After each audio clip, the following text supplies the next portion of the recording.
Constructing your life is about much more than just building a bank account. Each week, join real estate entrepreneur and mindset coach Austin Linney as he interviews guests who are constructing their dream lives and impacting the world around them on a daily basis.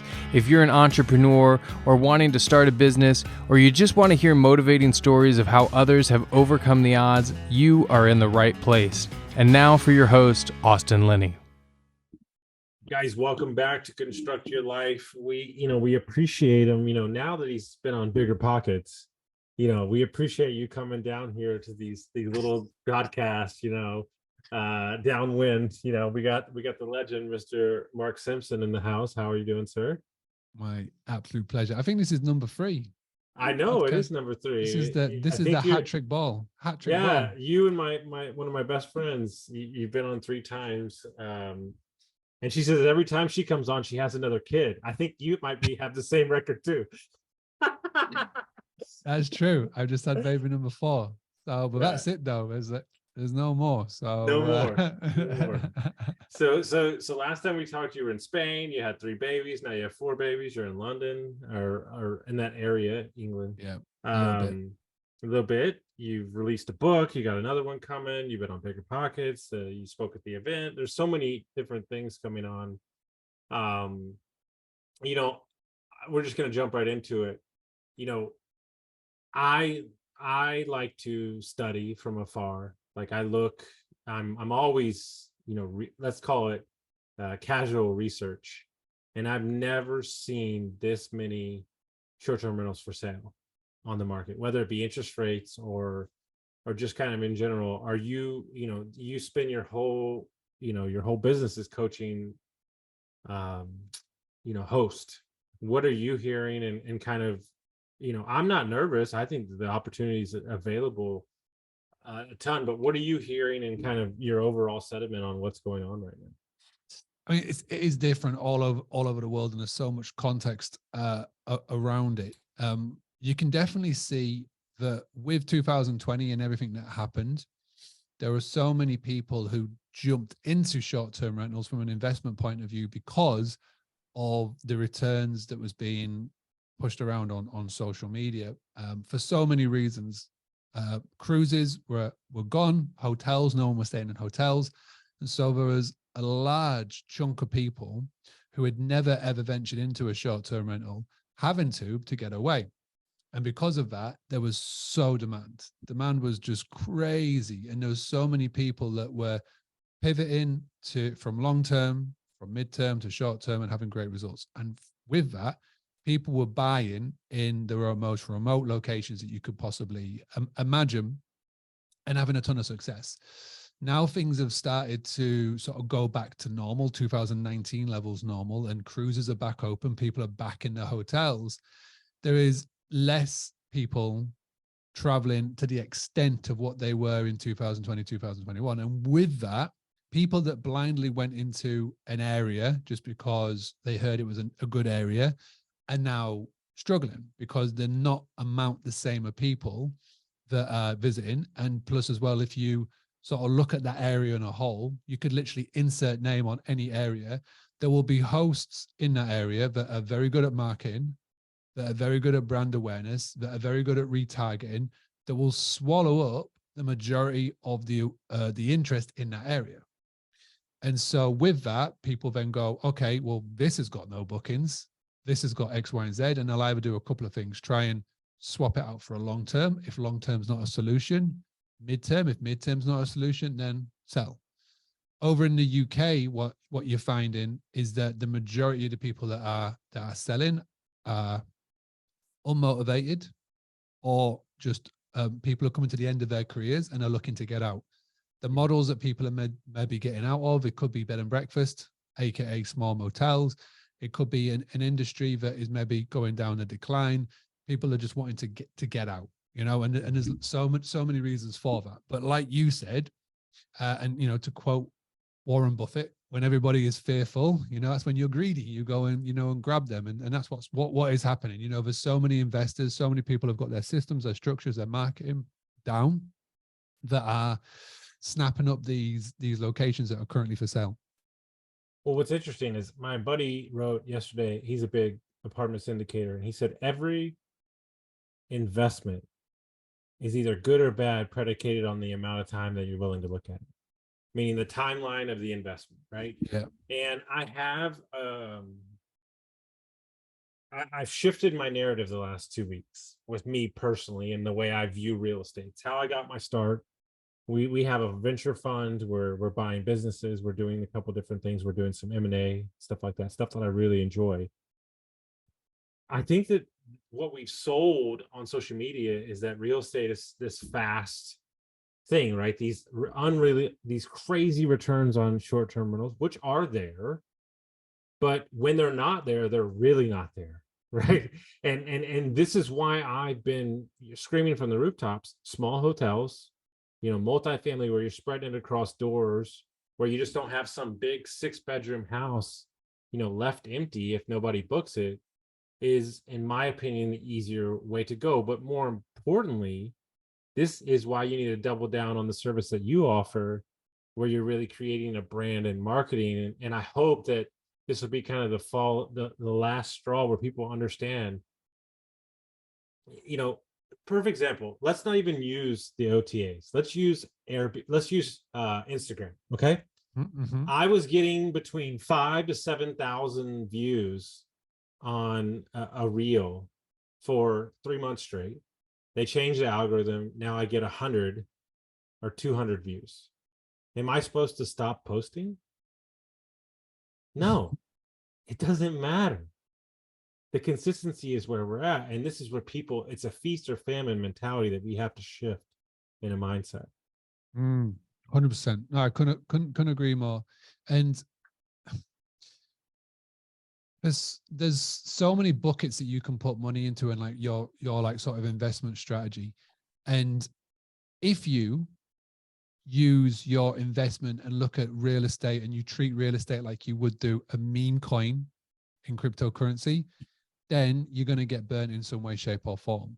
Where if you were invested in, say, a more stable coin, then the benefits will be there in the medium and the long term.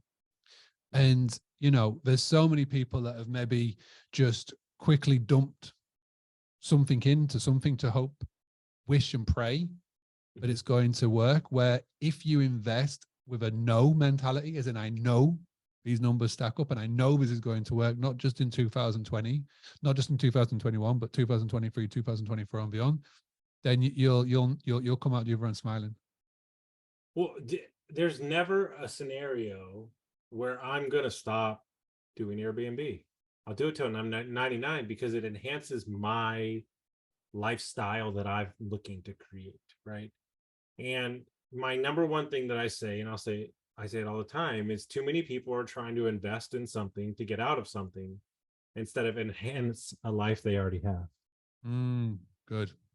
It's an opportunity for you to add on to what you're already doing, but you've made your identity is I'm an Airbnb guy. Like Airbnb is a facet of what I do. You're a business owner and you build direct bookings, but now you're an author, a father, a speaker, a podcaster, right? And I think that when somebody's listening to this and they're building a brand out, when you can elevate yourself off of being behind that and you're just you, then it really allows you the freedom to kind of move back and forth through your brand and not be tied up in a box.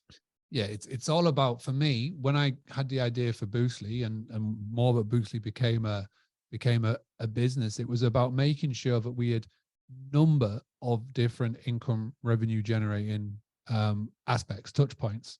So you mentioned about the book, that's now Amazon. You mentioned the podcast brings its own revenue stream through sponsors. YouTube, so now we have YouTube, but there's also as well we have like merchandise, we have the actual websites themselves, we have the main products that Boostly has, and we definitely have our 60-30-10 split.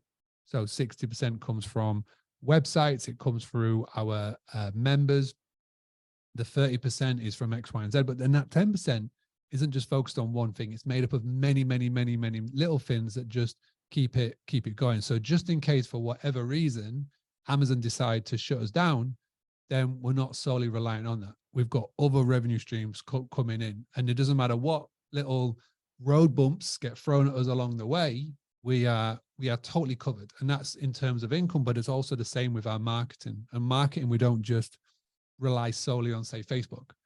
We've got every single angle, every single aspect going on with that. So just in case, again, Facebook gets shut down, we can't use it at all, then we've got the other things that we can quickly sort of jump into. And from a marketing point of view, right? I was reading a great book the other day that said marketing should be pulled apart to two different basic premises. There's a short-term, monthly kind of daily view, and there's a long-term brand version. Do you kind of adhere to the same thing? Is there's kind of two different things going on? Yeah, definitely. I mean, the quote that I always remember is branding is what people say about you when you're not in the room. And that's something that you can't build in a short-term basis. That is something that you build up over the medium and the long term. That's been really important. But at the same time, you can't always be hedging your bets on the medium to long term to sort of hope and pray that in like 3, 5, 6, 10 years time, you're going to have people talking and recommending about you. So that's where marketing comes in, and that takes care of the short term. That takes care of the here and now to sort of get people aware of your business and your brand that will cover the bills and cover whatever in that short term, this month, next month, and the month after. So yeah, I totally 100% agree with that. And the crazy thing is, when you're getting started in whatever vertical you're getting started in, you've got to be battling both at the same point, and pretty much you're doing it all yourself. And then hopefully you sort of build up enough of a war chest after month 1, month 2, month 3, so then you can then do the who, not how. So instead of you going, how am I going to crack this? It's who can I bring in to help me crack this? And and it's a journey. That's why we love the journey more than a destination. I'm really glad you brought that up, and I'm about to show you how my mind shifted to what I'm into. I have had you on twice. We talked about direct booking and Airbnb, but what we've never talked about, and I've never even had a conversation with you about this.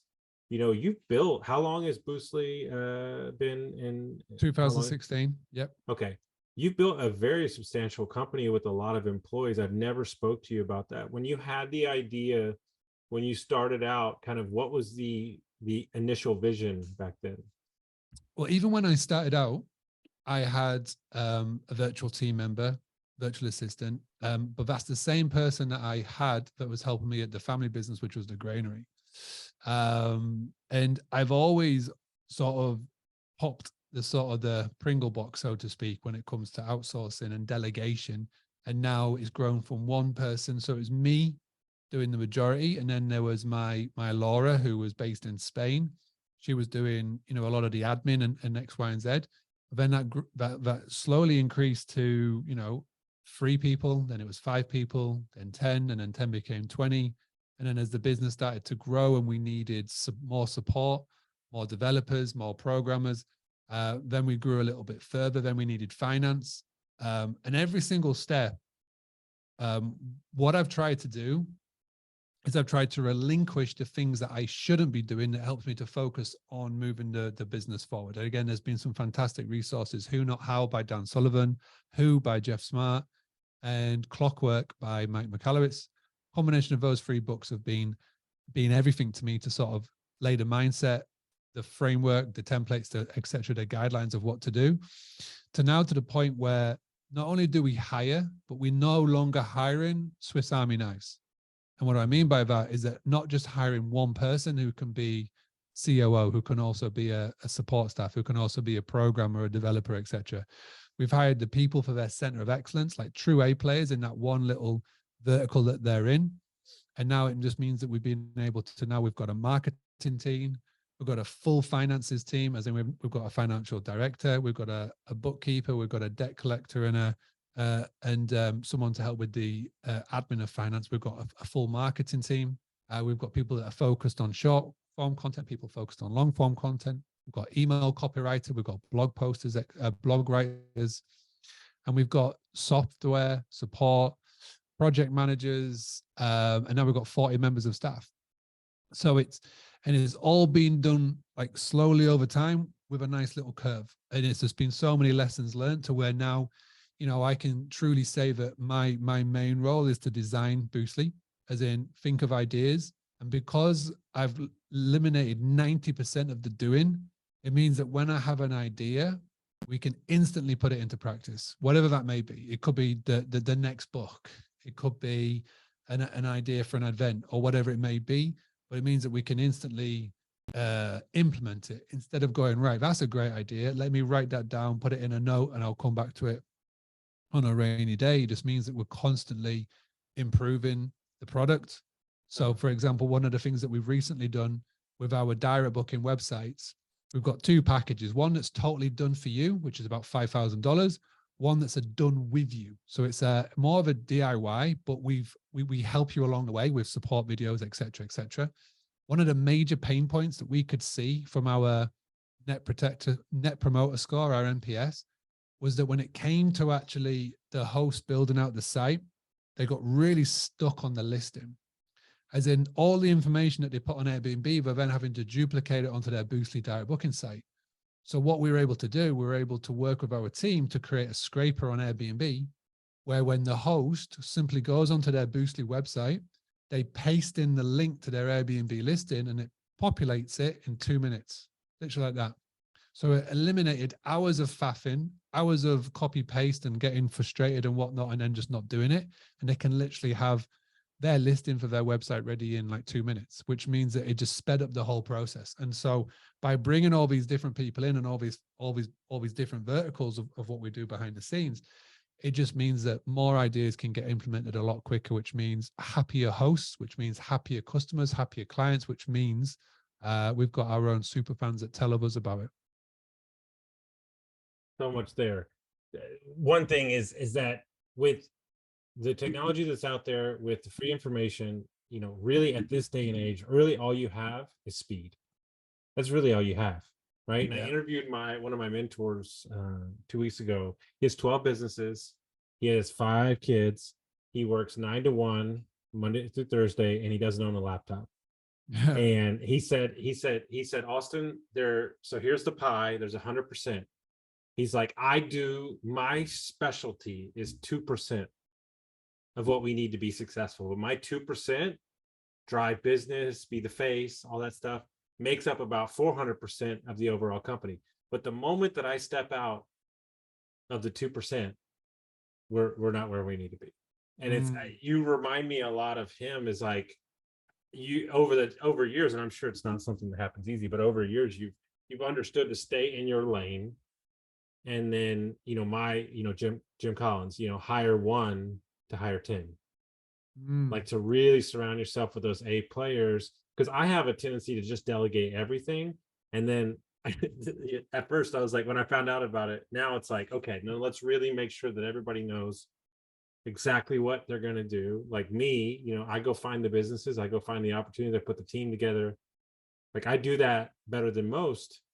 But if you ask me to break down this thing, I'm like, it's going to be stuck for like a month, and it seems like you really honed in on that skill for yourself and your businesses. Yeah, it's hard and it's weird. I always say when you level up your business, it's like when Neo first saw the Matrix, it's so foggy and misty, as in you can't see the end result, but something happens. You either read a book, listen to a podcast, you have that aha moment, and then it just becomes a lot more clearer. And then it's like you literally look like you're looking at the Matrix for the first time, and it's like, wow, okay, I can do this. I know exactly what I need to do, and they just come at different times. And it's weird how it comes. It hits you in many different ways, whether you meditate on it, whether you write it down, journal, or it literally just comes to you as you're driving in your car.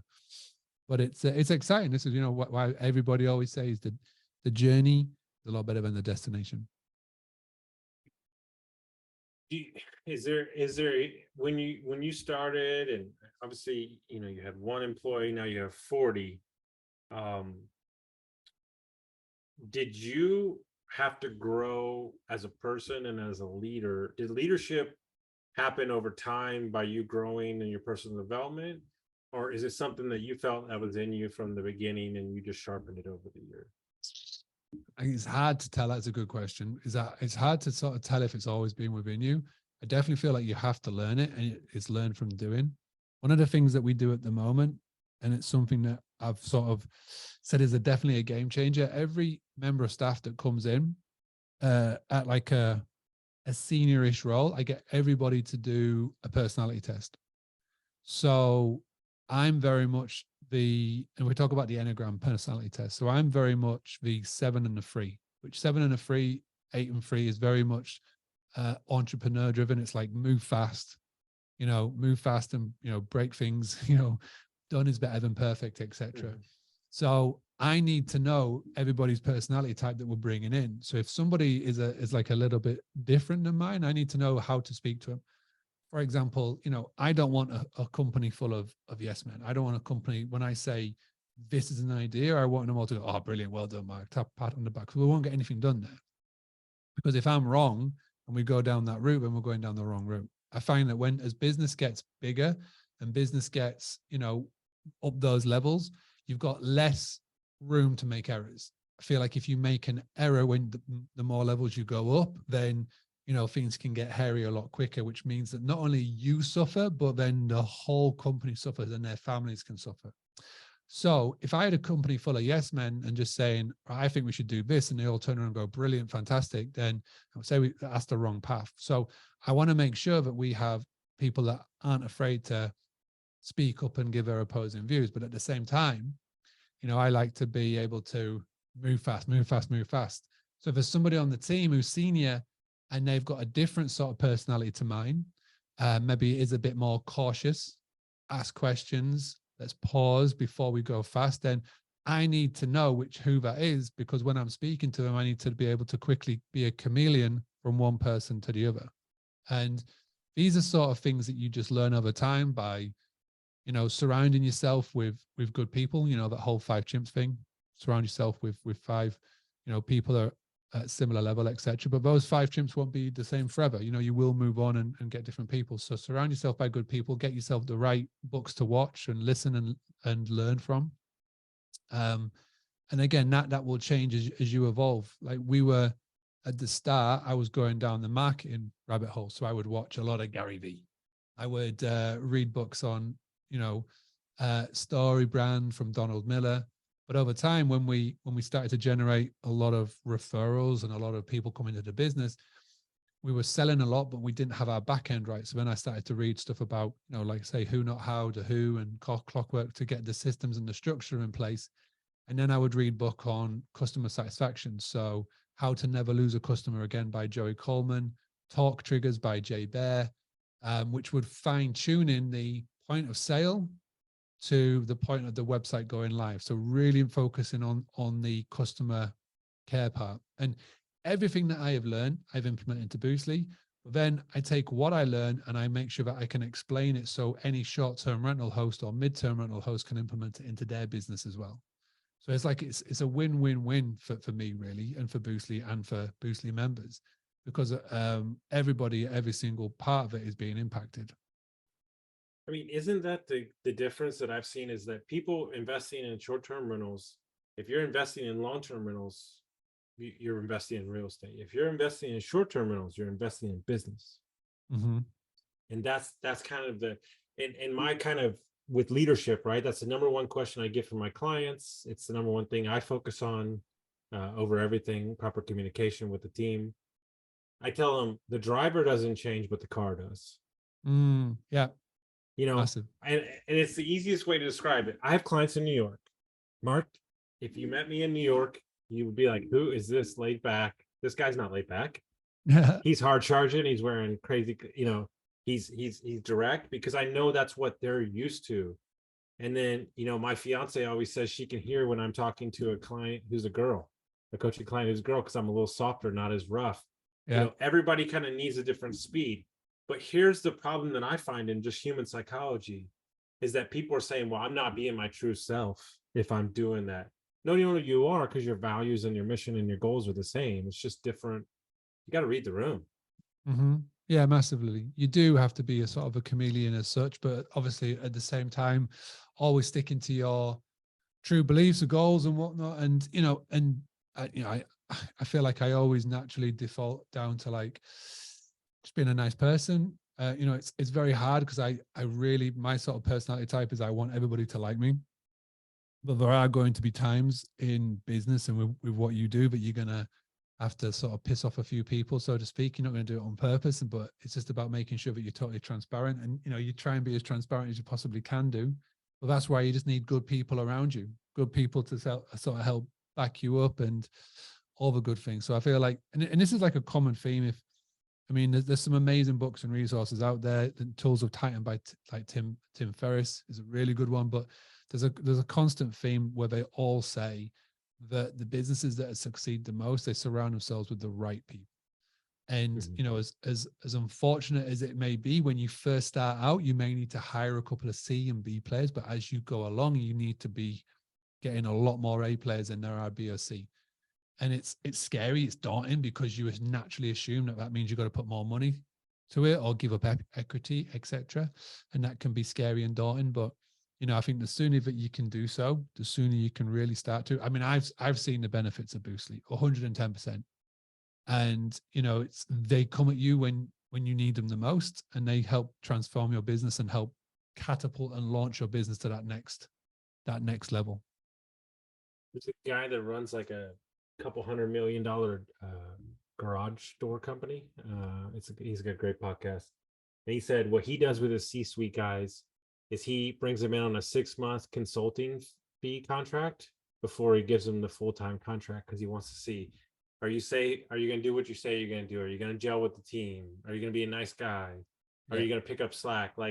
And it really is those hires, man, because I've really realized that we're creating the mergers and acquisition firm that's going to have a hiring arm recruiter. Man, I think if I had to say the one thing that people don't give enough credit to is the hiring process from start to finish is mentally, physically exhausting. Like it really is. I've done it for some clients and I'm like, this is the hardest thing I've done. And I've done a lot of hard things. It's just, it is hard, man. You're reading a piece of paper, you're trying to judge them. It's a full psychology thing. But I even outsource that part of what we do, because again, it is so daunting. And if I can find somebody that can help take, say, 95% of that off me, then amazing. Because again, I'm such a soft touch. I'm that sort of person on an interview. I'll just hire everybody that I speak to. I'll be like, oh my God, you're amazing. Let me hire you. And I have done that before and it's not worked out well. So yeah, again, it's the who, not how. Obviously there's some part that you have to play. Like we've just been hiring appointment setters and closers at Boostly. And, there's a team that I've got helping me with 95% of it. I have to do that 5%, but that's good because that's the fun part. That's where you get to the last round and you just revved up and you're just looking forward to sort of meeting to the potential that's going to come on board, and it's just a case of doing the final part. So yeah, there's the good thing now in 2022 moving to 2023 is that there is a solution, there's a service, and there's something out there for every aspect of your business. If you need help on sort of automation, there's something there. If you need help on whatever, let's say graphic design or whatever, you can easily find somebody. If you need help with recruiting, there's a service out there, and there's something for everybody. You just got to be able to find it, and then more importantly, implement it. And it all depends on where you are in your business. Like 2 years ago or a year ago, I wouldn't have been ready to hire an American appointment setter or an American salesperson. We are now ready for that because of the growth and where we've been sort of going. So like the journey does sort of dictate and direct you along the way, but you've got to be ready at those certain points to be able to grab on and enjoy the ride. I love it. So if people want to follow your content, they want to figure out more about you, how would they do that? Instagram is always the best place. I love Instagram. It's the only app I have on my phone. That is at Boostly UK. So BOOSTLY UK. Come and say hi. If you've got any questions about short-term rentals or anything business related, just drop it in a DM. Guys, if you got some value from this episode, send it to your friend. Good to see you. Thank you for listening to Construct Your Life with Austin Linney. If you enjoyed this episode, be sure to rate, review, subscribe, and pay it forward by sharing with a friend. Most importantly, take this opportunity to start constructing your life by taking immediate action on what you learned. For show notes, resources, and more information on one-on-one coaching with Austin, visit constructyourlifepodcast.com.